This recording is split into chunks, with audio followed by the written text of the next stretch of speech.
এত সুন্দর সকলের অংশগ্রহণ ভারতকে দেখিয়ে দিছে, তোরা আমাদেরকে ডুবাবি, আমরা মাথায় উঠাবো। এই যে আমাদের দেশ প্রেম ভালোবাসা, কোনো হিন্দু ছিল না, বৌদ্ধ ছিল না, খ্রিস্টান ছিল না, আমরা সকালে আমার কাছে অনেক ফুটে যাবে। আমি বলো মুসলমানে আমরা সংখ্যাগরিষ্ঠ।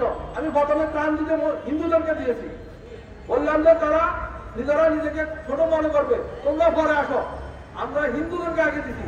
আমরা যদি হিন্দু বৌদ্ধ মুসলমান যদি ঐক্য পরিষদ না গঠন করতে পারি, এদেশের সম্প্রীতির দেশ হবে না।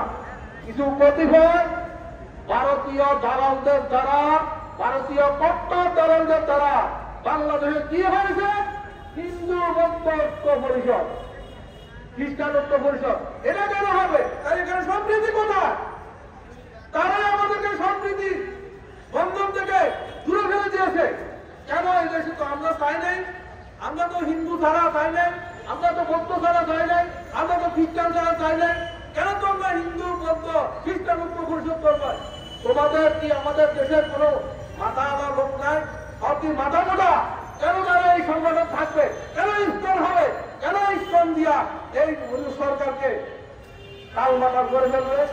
পাহাড়ে কেন তোমরা এসব ভোটদের নাম দিয়া কেন তোমরা এসব খোলা করতেছ? আমরা কি তোমাদেরকে চাকরি দিই নাই? তোমাদেরকে অধিকার দিই নাই? তোমাদের কি ভাই বন্ধুর মতো দেখি নাই? আর তোমরা কেন আজকে আমাদেরকে নিয়ে খেলতেছ? ভারতীয় অপপ্রচারকারীদের বিরুদ্ধে একটি কথা বলি, বাংলাদেশ করতে পারে। যারা পাকিস্তানের জওয়ানদের বিরুদ্ধে রুখে দাঁড়াতে পারছে, তোমাদেরকে যদি আমরা প্রত্যেকটা ১৪ কোটি বাঙালি যদি অস্ত্র হাতে নিই, তোমরা হারাবার পথ পাইবে না, তোমরা হারাবার পথ পাবে না, তোমরা হারাবার পথ পাবে না। তোমরা এদেশ নিয়ে আর খেলো না। এটা পবিত্র আউলিয়ার ভূমি, আউলিয়ার ভূমি, তোমার বাপ জাগার ভূমি না।